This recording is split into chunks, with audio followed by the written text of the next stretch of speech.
Saya, Diah Nurul Yakin, seorang guru yang sudah mengabdi selama 6 tahun di daerah 3T yang terletak di perbatasan Timur Leste, tepatnya di UPTD SMP Negeri Lamotena Karangle, Kecamatan Alor Timur, Kabupaten Aher.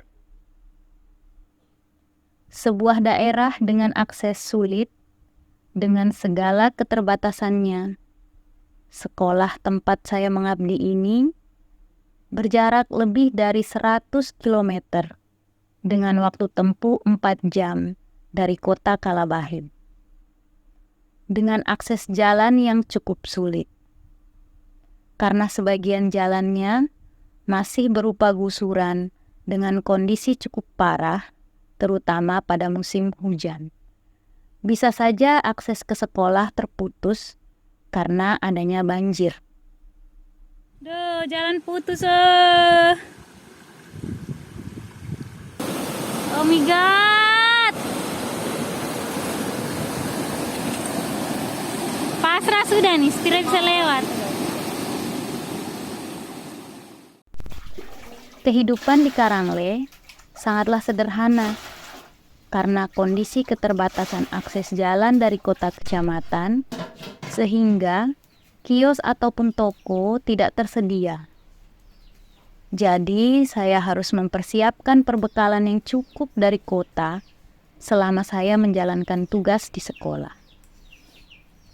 Fasilitas lain seperti sinyal yang belum memadai, listrik PLN yang belum tersedia, juga transportasi umum yang belum ada, menyebabkan daerah sekolah kami memiliki akses yang sangat terbatas dengan kota kecamatan, terlebih kota kabupaten di Kalabahit.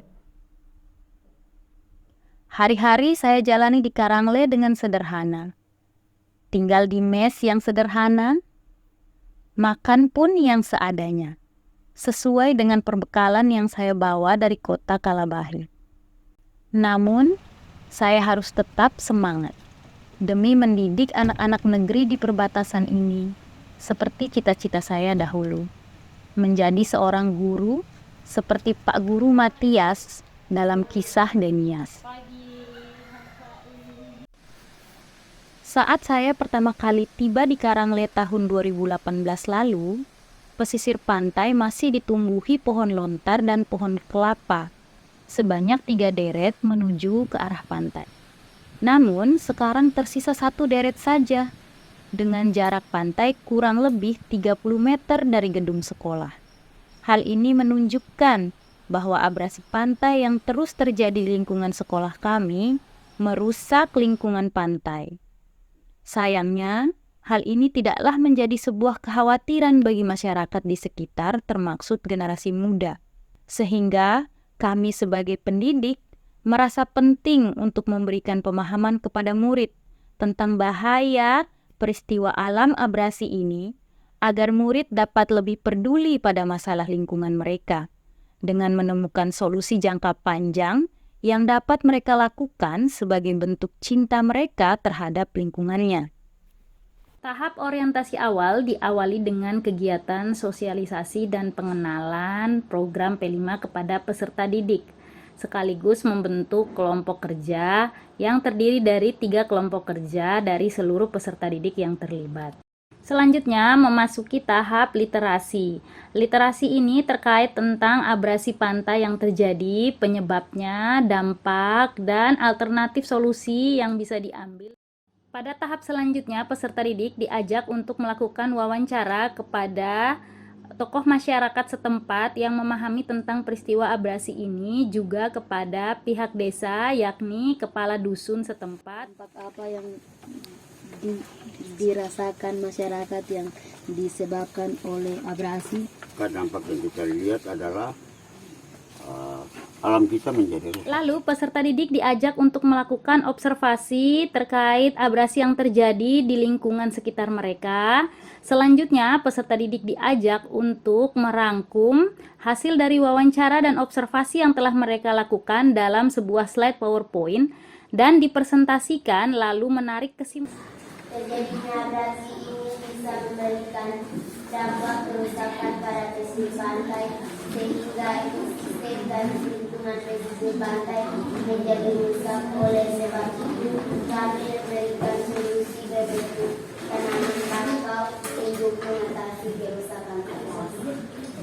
Untuk orientasi lanjutan, peserta didik diajak untuk berliterasi tentang tanaman bakau, jenis-jenisnya, dan bagaimana cara membudidayakan tanaman bakau tersebut. Selamat siang. Kabar bagaimana? Baik. Selanjutnya, peserta didik diajak untuk melakukan observasi habitat ekosistem tanaman bakau di desa lain, yaitu di Desa Kiralela di Pantai Wisata Weilolo, untuk mengetahui bagaimana tumbuhan bakau ini dapat hidup dan bagaimana cara membudidayakannya, juga lokasi-lokasi yang tepat untuk penanaman tanaman bakau. Wisata Weilolo yang jaraknya sekitar 50 menit dari sekolah kami dengan menempuh jalan yang rusak, sehingga kami harus menaiki truk bersama-sama untuk sampai di lokasi observasi ini. Peserta didik diajak untuk mengidentifikasi jenis-jenis tanaman bakau berdasarkan dari hasil pengamatan mereka pada habitat tanaman bakau yang mereka amati. Mulai dari jenis-jenis bakau yang berbeda hingga bagaimana cara membudidayakannya dan iklim yang tepat untuk tanaman bakau tersebut. Di akhir kegiatan observasi ini, peserta didik diajak untuk melakukan praktek pembibitan tanaman bakau sehingga peserta didik juga menguasai keterampilan untuk membibitkan anakan bakau yang nanti akan disiapkan untuk ditanam di lingkungan sekolah mereka.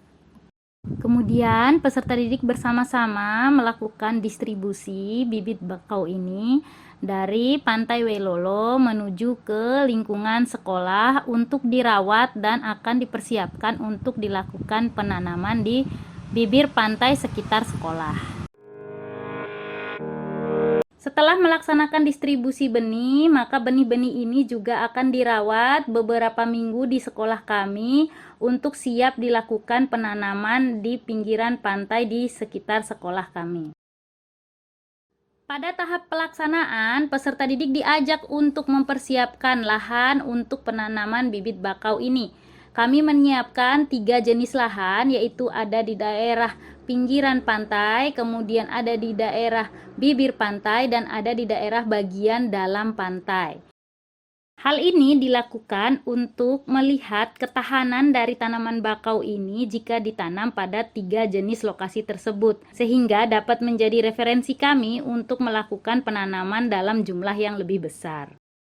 Setelah bibit bakau ditanam, maka dilakukanlah perawatan secara bergiliran oleh peserta didik dan penyulaman jika ada beberapa bibit bakau yang memang mati dan tidak bertahan. Penyulaman ini merupakan bagian dari kegiatan tindak lanjut dari program ini. Pada bagian akhir yaitu kegiatan evaluasi dan refleksi. Evaluasi ini adalah bentuk dari sumatif akhir. Refleksi ini dilaksanakan dengan peserta didik mengisi kuesioner dan 1 orang maju mewakili untuk menyampaikan di depan kelas. Kegiatan apa yang paling berkesan dan menyenangkan menurut kamu selama pelaksanaan proyek K5? Yang pertama, kami dari kelompok Anggrek sangat senang. Kami dari kelompok Anggrek berharap ke depan semoga tanaman bakau berhasil dan tumbuh subur. Sekian dan terima kasih. Perkenalkan, nama saya Betuel Daud Banik. Saya sebagai fasilitator melihat bahwa peserta didik sudah menunjukkan sikap yang baik terlebih pada kerjasama dan kepedulian terhadap lingkungan. Hal ini ditunjukkan dengan nilai pada rapor B5 yang sudah kami keluarkan pada semester kemarin. Saya melihat anak-anak merasa senang karena mendapat pengalaman belajar di luar lingkungan sekolah. Terima kasih.